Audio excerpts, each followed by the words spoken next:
سیلاب آیا ہے کہ لاکھوں لوگ اس طریقے سے اس دار فانی سے دار بقا کی طرف چلے گئے جیسے تنکا پانی میں بہتا ہے. اس طرح باپ کے سامنے بیٹا بہ گیا, بیٹے کے سامنے باپ بہ گیا, ماں کے سامنے بیٹی بہ گئی, بیٹی کے سامنے ماں بہن گئی. لوگ تنکے کی طرح بکھر گئے. کچھ لوگ کا تو یہ حال تھا کہ بیچارے اگر ٹیلا مل گیا تو ٹیلے پہ 12 گھنٹے تک کھڑے رہ گئے, لیکن کوئی ان کے لیے پرسان حال نظر نہ آیا. پھر ایک دھوکہ آیا اور 12 گھنٹے کے بعد بھی وہ زندگی ہار گئے اور اس دنیا سے چلے گئے. تو یہ سب دیکھنے کے بعد بھی سب عبرت کی مقام ہے. اس کے باوجود بھی جا کے ہم اللہ کو یاد نہیں کرتے ہیں. یہ سیلاب کس کی طرف سے ہے, طوفان کس کی طرف سے ہے, بھوکمپ کس کی طرف سے ہے, زلزلہ کس کی طرف سے ہے. یہ میرا رب ہے کہ اگر چند سیکنڈ کے لیے ابھی بھوکمپ آ جائے تو لوگ اپنی بلڈنگیں جس میں کروڑوں روپے لگائے ہیں فوراً باہر آ جائیں گے.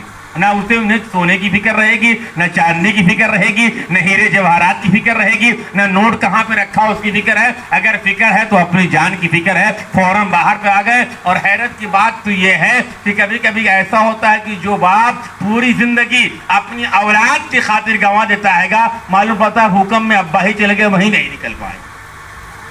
یہ حالات آ جاتے ہیں گے, پھر بھی ہم اللہ سے نہیں ڈرتے ہیں گے, جبکہ رب کا ارشاد ہے کل نفس ذائقۃ الموت, ہر جاندار چیز کو, ہر ذی روح کو موت کا مزہ چکھنا ہے. تو ہمیں بھی ایک دن مرنا ہے, جو آیا ہے اسے جانا ہے, تو ہمیں اس کی تیاری کرنا چاہیے. اور اس کی تیاری یہ ہے کہ فجر میں 4 پڑھیں, ظہر میں 12 پڑھیں, عصر میں 8 پڑھیں, مغرب میں 7 پڑھیں, عشاء میں 17 پڑھیں. روزانہ 1 پارہ نہ پڑھیں تو 1 رکوع پڑھیں, 1 رکوع نہ پڑھیں تو ایک چھوٹی سی سورت پڑھیں, لیکن قرآن مجید ضرور پڑھیں. رزق چاہے آدھی روٹی ہی کیوں نہ کھائیں مگر حلال کھائیں, حرام غذا نہ کھائیں. آج اگر ہم جھوٹ بول رہے ہیں, مکاری کر رہے ہیں, دھوکہ دھڑی کر رہے ہیں, اپنے بھائی کو دھوکہ دے رہے ہیں, تو ضرور کہیں نہ کہیں سے حرام غذا ہم کھا رہے ہیں, جبھی ہمارے اندر دھوکہ دھڑی والا کام ہمارے سامنے آیا ہے گا. اگر ہم حرام نہ کھاتے, رزق حلال کھاتے, تو ہم جھوٹ نہ بولتے, کسی کی غیبت نہیں کرتے, منہ پر کچھ کرتے ہیں, پیٹھ پیچھے کچھ کرتے ہیں. میرے عزیز یاد رکھو,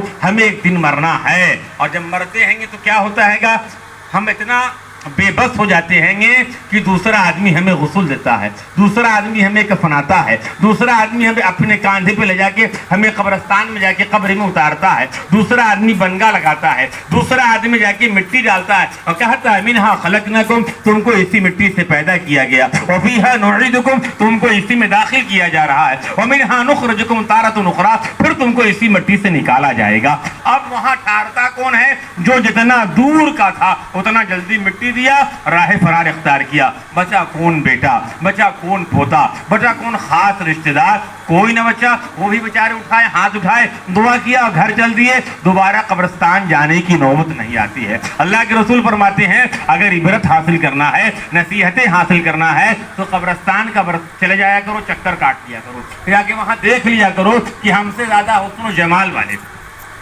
ہم سے زیادہ جاہ و جلال والے, ہم سے زیادہ خوبصورت, ہم سے زیادہ خوبرو, ہم سے زیادہ پیسے والے, عزت والے, شہرت والے, سب آج ایک برابر لیٹے ہیں کہ مفلس ہے کوئی, کوئی دھنی ہے, مفلس ہے کوئی دھنی ہے. تربت فقط گھاس سبھی کے جمی ہے, کسی کے بنگا ٹوٹا ہوا ہے تو کسی کی قبر پھوٹی ہوئی ہے, کسی کی ٹوٹی ہوئی ہے. اس کے بعد بھی ہم عبرت حاصل نہیں کر رہے ہیں. ہمیں یاد رکھنا چاہیے, پیارے آقا فرماتے ہیں کہ اگر قبر میں روشنی چاہتے ہو, قبر میں سکون چاہتے ہو, قبر میں راحت چاہتے ہو, تو روزانہ سورہ ملک کی تلاوت کیا کرو تاکہ تمہاری عذاب قبر سے محفوظ رہو گے. نماز پنجگانہ کی پابندی کرو تاکہ یہ 5 وقتہ نماز آپ کی قبر کو روشن کر دے, تاحد نگاہ کو شادہ عطا فرما دے. ہمیں یہ کرنا چاہیے. اس کام کو ہم انجام نہیں دیتے ہیں گے. ہم دنیاوی کام میں کہو گھنٹوں بیٹھ جائیں, لیکن دین کے کام میں کہو ہم 1 گھنٹہ بیٹھنے کے لیے تیار نہیں ہے. آج بڑی جا کے افسوس کی بات تو یہ ہے کہ اگر کسی کے ہاں آپ چلے جائیے تو سلام کر کے آپ بیٹھے رہیں گے, اگلا آدمی بیچارہ موبائلیں دیکھ رہا ہے گا. جس کے گھر میں آپ گئے ہوئے ہیں وہ آپ کی خیریت نہیں پوچھ رہا, پانی تک نہیں پوچھ رہا, ابا ہیں ہاں ہاں ہیں, اس کے بعد پھر موبائل دیکھ رہا ہے گا. پھر کچھ دیر کے بعد پوچھا ابا ہیں ہاں ہاں اندر ہیں, پھر موبائل دیکھ رہا ہے گا. تو یہ ایسی لعنت ہمارے ماحول اور معاشرے میں آ گئی ہے کہ جس کا کوئی جواب نہیں ہے, کہ لوگ کسی کا پرسان حال نہیں, صحیح خیریت بتانے والے نہیں ہے. یہی وجہ جب سے موبائل آ گیا لوگ قرآن مجید پڑھنا چھوڑ دیے. लोग अच्छी किताबें पढ़ना छोड़ दिए, आज कोई किताबें नहीं पढ़ता है कि कोई किताब पढ़ रहा है। जिसको देखो बूढ़ा बच्चा जवान, जो पैदा हुआ लड़का वो भी हाथ पर चला रहा है, और मोबाइल दे दिया तो उसके भी हाथ पैर बिल्कुल बंद हो गए और आराम से मोबाइल दिख रहा है। तो ऐसी लानत वाली गिरफ्ती में हम आ गए हैं कि ना हम मस्जिद जा पा रहे हैं, ना अपने बच्चे को दीन सिखा पा रहे हैं, ना दीन की बातें बता पा रहे हैं, जबकि इबरत के निशान ऐसे ऐसे हैं। क्या आपने देखा जो करोड़पति थे बलूचिस्तान में सुवाद घाटी में, वो सिकंड में फकीर हो गए, वो सिकंड में एक बोतल पानी के मुहताज हो गए कि कोई ऊपर से एक बोतल पानी गिरा देता और हम पानी पी लेते। तो अल्लाह अगर जरा सा रस्सी को खींचा, जरा सा, तो एक बोतल पानी के हम मोहताज हो जाते हैं, तो हमें उस रब को हमेशा याद करना चाहिए। दुनिया में कोई काम नहीं आएगा, अगर काम कोई जात आने वाली है तो रब्बुल ज़ुल-मनन की जात काम आने वाली है।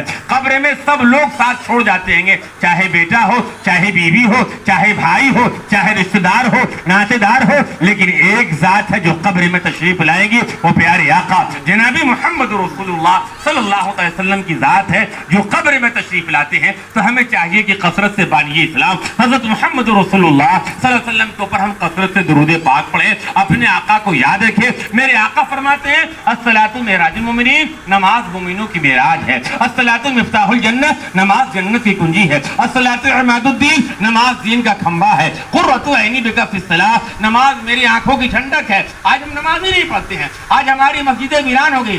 जब ये कोरोना आया था तो हम तो यही सोच रहे थे कि अब हमारी मस्जिद खाली ही नहीं होगी। जैसा लोग लाठी और डंडा खा रहे थे नमाज पढ़ने के लिए कि लग रहा था कि इनसे बड़ा दुनिया में कोई अब नमाज ही नहीं आएगा, लेकिन कोरोना क्या गया, लोगों को बहाना मिल गया। हमें पुलिस वाले रोक रहे हैं, हुकूमत रोक रही है, मस्जिद कैसे जाए, बेचारे जुमा तक छोड़ बैठे। अब तो नतीजा हाल ये है कि मस्जिदें हमारी कल भी वीरान थी, आज भी वीरान है और हम परेशान हैं। जब तक मस्जिदें वीरान रहेगी हम परेशान रहेंगे, और जिस दिन हम मस्जिद को आबाद कर देंगे अल्लाह हमारे घर को शादो आबाद फरमा देगा। तो आज परेशान हाल यही है, हम नमाज एक वक्त की नहीं पढ़ते, अपने रब को एक वक्त याद नहीं करते हैं, और मरने के बाद सीधा जन्नत में जाना चाहते हैं। बताओ, घर से हमारे कदम मस्जिद तक नहीं जा रहे हैं, मरने के बाद सीधा जन्नत में कैसे चले जाएंगे? बताइए आप, मरने के बाद सीधा जन्नत में कैसे पहुंच जाएंगे आप? एक वक्त की आप नमाज नहीं पढ़ते, कुरान की तिलावत नहीं करते, सदका खैरात नहीं करते, अपने भाई से प्यार से बात नहीं करते, किसी पे जाके रहम दिली और शफकत दिली नहीं करते, किसी से प्यार से आप बात भी करते हैं तो ऐंठ के बात करते हैं, और मरने के बाद सीधा उम्मीद रखते हैं कि जन्नत हमके एक मौलाना नहीं 1000 मौलाना को लाके अपने बाप के लिए बख्शवा दो। इतना आसानी से बाप जन्नत में ना चला जाएगा, पहले अपने अमाल की सजा भुगतेगा, उसके बाद ही जन्नत में जाएगा। पहले उसकी कुटाई खुद कायदे से होगी, घिसाई होगी, मजाई होगी, तोड़ाई होगी, कब्र में खूब कूटा जाएगा। और कूटने वाले ये हम कोई आप ऐसी बात नहीं, मैं बिल्कुल जिम्मेदारी से बोल रहा हूँ। 2 फरिश्ते ऐसे मुकर्रर किए जाएंगे जो दोनों आंख के अंधे होंगे, दोनों कान के बाहरी होंगे, उस गुर्ज से खोपड़ी पे मारेंगे कि अगर कोहे हिमालय पहाड़ पे मार दिया जाए उस पत्थर से तो वो पहाड़ सुरमा हो जाए, वो मारा जाएगा। अब वो आप चाहे जितना चिल्लाओ, कब्रिस्तान के सारे मुर्दे सुनेंगे, जानवर सुनेंगे, भेड़ बकरी सुनेंगे, मुर्गा मुर्गी सुनेंगे। कभी कभी कब्रिस्तान में देखो जानवर बड़ा तेज भागता आएगा, क्योंकि वहां पे अज़ाब इलाही होता रहता है, वो अज़ाब को देखता है इसलिए घबरा के भागता रहेगा, और आप उनकी आवाज सुन नहीं पाते हो। अगर आवाज सुन लो तो कसम खुदा की मस्जिद को आबाद कर दो, आवाज सुन लो तो फिर बिरयानी में कभी टूट नहीं पड़ोगे, जो रूखी सूखी रोटी मिलेगी उसी को करात करोगे और सीधा अल्लाह के घर को आबाद कर दोगे। तो हजरात, इतना आसानी से जन्नत नहीं मिलती कि मौलाना लोग ऐसी बख्श दे सबको ऐसी जन्नत मिलने लगे, सुबह 4 मौलाना जाए सबको जन्नत में पहुंचा दें, तो इतना आसानी से जन्नत नहीं मिलेगी। जन्नत में जाने के लिए नमाज पंजगाना पढ़ना जरूरी है, जन्नत में जाने के लिए रोजा रखना जरूरी है, जन्नत में जाने के लिए माल है तो ज़कात देना जरूरी है, जन्नत में जाने के लिए अपने भाई का हक ना मारना ये दुरुस्त है। और आज भाई का भाई हक मारे हुए है और जन्नत जाने की तमन्ना और ख्वाहिश रखे हुए हैं, तो कहां से जन्नत जाओगे? प्यारे, वो तो निहायत सस्ता सौदा बेच रहे हैं जन्नत का, हम फिर इसका मोल चुका है, हाथी अपना खाली है। जन्नत जाना बहुत आसान है, मगर कब? जब फजर में 4 पढ़ोगे तब, जोहर में 12 पढ़ोगे तब, असर में 8 पढ़ोगे तब, मगरिब में 7 पढ़ोगे तब, इशा में 17 पढ़ोगे तब, कुरान की तिलावत करोगे तब, जिक्र अस्कार करोगे तब, तस्बीह व तहलील करोगे तब, किसी का हक नहीं मारोगे तब, अपने से बड़ों का एहतराम करोगे तब, छोटों पे शफकत करोगे तब, बाप से मोहब्बत के साथ में पेश आओगे तब जन्नत में आप जाओगे। पूरी जिंदगी अब्बा से आकड़ा के बात कर रहे हैं, कभी कभी तो बेटा जूता निकाल लेता है बाप के ऊपर। ये और मरे के बाद मौलाना साहब अब्बा से माफी कैसे मांगे? और माफी का मांगो तुम जहन्नम के अधर बन जाओगे। आप जानते हो माँ बाप का मुकाम क्या है? अल्लाह के रसूल फरमाते हैं, मेरे सहाबा अगर तुम दिन भर में एक मर्तबा अपने माँ बाप का चेहरा मोहब्बत की निगाह से देख लो, तुम्हारे नाम अमाल में एक हज मकबूल का सवाब लिखा जाएगा। एक मर्तबा से। अब ने कहा रसूलल्लाह अगर दिन भर में हम 100 मर्तबा देखें तो कहा 100 हज का सवाब मिलेगा। अब आजकल बाप बेटे में जूता निकल रहा है, कितनी खैरत की बात है कि बेटा बाप के लिए जूता निकाले। एक बेटा, हम लोग कहते हैं, मैं तो कहता हूँ कि बाप है तो सारे सपने हैं, बाप है तो सारे सपने हैं, बाप है तो बाजार के सारे खिलौने अपने हैं। तो बाप का साया उठे तो फिर कौन किसको पूछता है जनाब। चचा खूब कहता है कि हम खूब ख्याल रखेंगे, मगर याद रखिए कोई हक अदा नहीं करता, कोई कुछ नहीं करता। ये तो जो बाप इतनी तपिश वाली धूप बर्दाश्त करता है खेत में खलियान में काम करने में, वो आपके लिए करता है, अपनी औलाद का। एक बेटे का ये फर्ज नहीं है बाप के सामने ऊंची आवाज में बात न करे। अल्लाह ने कुरान में फरमाया, वला तनहरहुमा वकुल लहुमा कौलन करीमा। जब तुम्हारे माँ बाप बुढ़ापे को पहुंच जाए तो ऊंची आवाज में बात करना तो बड़ी दूर की बात है, औफ तक करने पर अल्लाह ने पाबंदी आयत किया है। तो हम अपने माँ बाप का एहतराम नहीं करते, अपने बड़ों का एहतराम नहीं करते और मरने के बाद सीधा जन्नत जाना चाहते हैं। तो मेरे अजीज याद रखो, ये जन्नत ये देख सुनो कि माँ डेक पर डेक बिरयानी बना के खिला के हम सबको जन्नत पहुंचा देता, आसानी से जन्नत ना मिलेगी। पहले खूब कुटाई होगी, इतना याद रखिएगा। और अगर उस कुटाई से बचना चाहते हैं तो नमाज की पाबंदी, कब्र की सख्ती से आप बचना चाहते हैं तो कुरान मजीद की तिलावत कीजिए, सोते वक्त रोजाना सूरह मुल्क की तिलावत कीजिए, किसी का हक मत मारिए, किसी की गीबत मत कीजिए, किसी की चुगली मत खाइए, किसी के पीठ पीछे कुछ मत बोलिए, यही गीबत है। मुंह पे कुछ कहा, पीठ पीछे कुछ कहा, सबसे बड़ी गीबत क्या होगी? जितना कमाया नहीं उतना गंवा दिया। जरूरत है कि नेक काम करें और लोगों के साथ नेकी के साथ पेश आए, यही बता रहा। तो हम इतनी लंबी चौड़ी तकरीर करने से क्या फायदा है? बस आपसे हाथ जोड़ दे रहे हैं हम, खुदा के वास्ते नमाज की पाबंदी कीजिए, नमाज पढ़ा कीजिए। ये इसलिए कि अगर आप नमाज नहीं पढ़ रहे तो आप बेकार, किसी कौड़ी के नहीं है। अब बताइए अगर फोड़ा आपको निकला है तो हमें क्या दर्द होगा जनाब? फोड़ा आपको निकला है, हमको कोई दर्द होगा? कोई दर्द नहीं होगा। अब आपके बाप मरे हैं, हमको कितना दर्द होगा? ज्यादा दर्द आपको होगा ना कि आपके बाप मरे हैं, लेकिन आप दुआ नहीं कर रहे हो। दुआ आपको करना चाहिए था फजर पढ़ के, दुआ आपको करना चाहिए था जोहर पढ़ के, दुआ आपको करना चाहिए था असर पढ़ के, दुआ आपको करना चाहिए था मगरिब पढ़ के, दुआ आपको करना चाहिए था इशा पढ़ के। अल्लाहुम्मा रब्बिरहमहुमा कमा रब्बियानी सगीरा। ए अल्लाह, मेरे माँ बाप पे तू इस तरह रहम फरमा जिस तरह मेरे माँ बाप मेरे बचपने में मुझ पे रहम फरमाया करते थे। तो कोई माँ बाप अपने बच्चे को चारपाई गिरने देता है? नहीं गिरने देता है। ये दुआ बेटे को मांगना चाहिए। दुआ मौलाना साहब से करा रहे हैं, मौलाना साहब के अंदर वो तड़प पाएगा, हाँ ठीक है, अच्छा कि आलिम दीन से दुआ मंगवाओ, कारी साहब से मंगवाओ, मुफ्ती साहब से मंगवाओ, लेकिन मेरी नमाज जनाजा पढ़ी तो गैरों ने, मरा मैं जिनके लिए वो रहे वजू करते। हम कहते हैं कसम खुदा की, जिस बाप की नमाज जनाजा उसका बेटा पढ़ा दे उस बाप की मग़फ़िरत हो जाएगी। लेकिन यहाँ कोई ऐसा बेटा ही नहीं है कि जो अपने बाप की नमाज, वो बेचारा वजू करने का कोई तरीका ही नहीं मालूम, तो वो नमाज जनाजा क्या पढ़ाएगा? उसे खुद नमाज जनाजा की दुआ याद नहीं है, वो बाप के लिए दुआ क्या करेगा? जिस बेटे को दुआ तक जनाजे की याद ना हो, वो बाप के लिए दुआ क्या करेगा? तो हमारे लिए यही जरूरत है।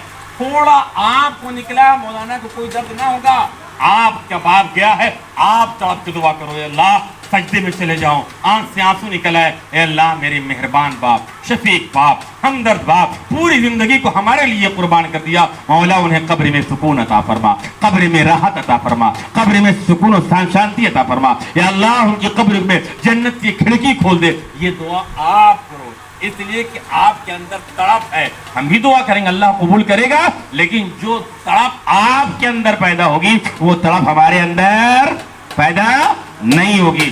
सबसे पहले आज हम बिल्कुल बेअमल हो चुके हैं, नमाज तो हम पढ़ना ही नहीं जानते।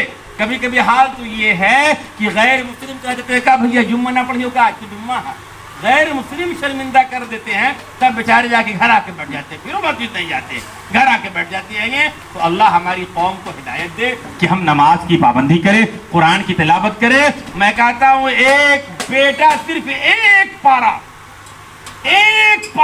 پڑھ کے اپنے باپ کو اگر صحیح معنوں میں بخش دیا، میرا ایمان کہتا اس باپ کی مغفرت ہو جائے گی، اس ماں کی مغفرت ہو جائے گی۔ لیکن بیٹا پڑھتا ہی نہیں ہے۔ میں قرآن خانے میں جاتا ہوں جناب، حال یہ ہے جانے کے بعد دروازہ کھٹکھٹانا پڑتا، لوگ آنکھ ملتے ہوئے نکل آ گئے، حافظ جی آ گئے، آنکھ ملتے ہوئے نکلتے ہیں۔ اب بتاؤ، اور جب ہم لوگ گئے، ہم لوگ قرآن شریف 2 پارہ پڑھا، وہ بیچارے چائے بنی کہ نہیں بنی، بسکٹ آیا کہ نہیں، پارلے جی آیا کہ نہیں، فلاں، وہ بیچارہ مولویوں کے ناشتے ہی کے انتظار میں لگا رہ جاتا، ایک آیت اپنے باپ کے لیے نہیں پڑھ پاتا، جبکہ مولوی سے کہیں زیادہ حق اس کا تھا کہ اپنے باپ کے لیے ایک پارہ پڑھتا، تو سو رہا تھا۔ ہماری قوم کیا ہے؟ غیر مسلموں کو آپ دیکھ لیجئے، یہیں آپ دیکھ لو، میں فجر کی نماز کے بعد ٹہلتا ہوں، دیکھتا ہوں 4 بجے اٹھ کے سڑک پر ٹہلا کرتے ہیں ہمارے نوجوان، 2 بجے رات تک موبائل دیکھا کرتے ہیں اور 10 بجے تک سویا کرتے ہیں۔ ان کے اندر پھرتی نہیں آئے گی، تمہارے اندر پھرتی آئے گی۔ دیکھیں ہاں کیا کر رہے ہیں، جب پیٹ بھینسے کی طرح نکل جائے گا تو جیب جو کر رہے ہیں۔ اور سب سے بڑی ورزش اللہ نے نماز میں دے دیا، اس سے بڑی ورزش کیا ہوگی کہ جب بندہ سجدے میں جاتا ہے تو پورے جسم کا خون الحمدللہ دوران کر جاتا، پورے جسم کا۔ اور جب بندہ کہتا سبحان ربی الاعلی، فجر میں 4 رکعت نماز، صبح کی جنتی ہوا، جنت کا جو موسم ہوگا وہ فجر کا موسم ہوگا، اور فجر میں ہم ٹانگ پھیلا خرا ڈالے رہے سو رہیں گے شیطان کی طرح۔ اور یہ کام کتوں کا ہے، ہم نے طریقہ جو اپنایا وہ کتوں کا طریقہ اپنایا۔ کتا پوری رات جگتا ہے گا، کتا پوری رات تقریباً 2:30-3 بجے تک جگتا ہے، اور جب اللہ کی رحمت کی بارش ہونے کا وقت آ جاتا ہے تو کتا سو جاتا ہے۔ اسی لیے دن بھر ہک زبان نکالے ہوئے کتا ایک کیا کرتا ہے جا کے۔ اور یہی ہماری قوم کا حال ہے، 2 بجے 2:30 بجے رات تک لیپ ٹاپ موبائل کھولے، موبائل دیکھ رہے ہیں، اور جب اللہ کی رحمت کا وقت ہوتا ہے، فجر میں اس کی رحمتیں برستی ہے، برکتیں برستی ہے، تو وہ چادر تان توڑ کے 10 بجے تک سویا ہوا منوس ہے۔ یاد رکھو فرشتے تمہارا رزق لے کے واپس چلے جاتے ہیں، برکتیں جو تمہارے گھر آنے والی واپس ہوتے ہیں۔ تو ہم نے زندگی اپنایا تو کتے کی زندگی اپنایا، انسانی زندگی اپناؤ۔ کہ فجر کے بعد حضور نے فرمایا رات میں جلدی کھانا کرو، جلدی سو جایا کرو، صبح فجر میں جلدی اٹھ جایا کرو، یہ تمہارے نبی کا قول ہے، اسے غیروں نے اپنا لیا۔ میں غیر مسلموں کو دیکھتا ہوں کہ ان کے ہاں اگر دولت آنے لگتی ہے تو وہ پوجا پاٹ شروع کر دیتے ہیں، لیکن ہمارے ہاں مسلمانوں میں اگر دولت آ گئی تو عیاشی شروع کر دیتے ہیں، عیاشی۔ یہ ہمارے یہاں قوم کا حال یہ ہے، اور پھر وہ ترم خان بن جاتے ہیں، بہت بڑے۔ یاد رکھو ترنم خانہ کی آنکھ بند ہوگی، ساری خان صاحبی مدرد ہو جائے گی۔ یاد رکھیے گا کوئی کچھ کام نہ آئے گا، یاد رکھیے گا وہاں اگر کچھ کام آئے گا تو صرف اعمال کام آئے گا جو یہاں سے لے کر جاؤ گے۔ سکندر کو اللہ نے 500 برس حکومت عطا کیا، اور جب دنیا سے جانے لگا تو کہا میرے دونوں ہاتھ کو باہر نکال دینا کفن سے۔ لوگوں نے کہا جا پناہ، لوگ کیا کہیں گے؟ تاکہ دنیا والے عبرت حاصل کر لیں، نصیحت حاصل کر لیں کہ جس نے 500 سال حکومت کیا آج کیا لے کر جا رہا ہے گا۔ لوگوں نے ہاتھ باہر نکال دیا۔ شاعر مشرق نے اس کی ترجمانی یہ کیا، کیا لے کے آیا تھا سکندر، کیا لے گیا جہاں سے، کیا لے کر آیا تھا سکندر، کیا لے گیا جہاں سے۔ خالی تھے دونوں ہاتھ باہر کفن سے، خالی تھے دونوں ہاتھ باہر کفن سے۔ یہاں سے جو ساتھ میں جائے گا وہ اعمال ہی جائے گا۔ کیا جائے گا؟ قرآن مجید کی تلاوت جائے گی۔ کیا جائے گا؟ فجر کی نماز، ظہر کی نماز، عصر کی نماز، مغرب کی نماز، عشاء کی نماز، ذکر و اخبار، تسبیح و تحلیل، ادب و احترام، یہی ساتھ میں جائے گا اور یہی نجات کا پروانہ بنے گا۔ اللہ ہمیں ہدایت دے۔ ہماری آپ سے یہی گزارش ہے کہ خدا کے واسطے نماز کی بات، اب بھی وقت ہے، اب بھی توبہ کریں، اپنے سجدے سے مسجد کو آباد کر دیں۔ اللہ آپ کے گھر کو شاد و آباد عطا فرما دے گا۔ آئیے کھڑے ہو کر با ادب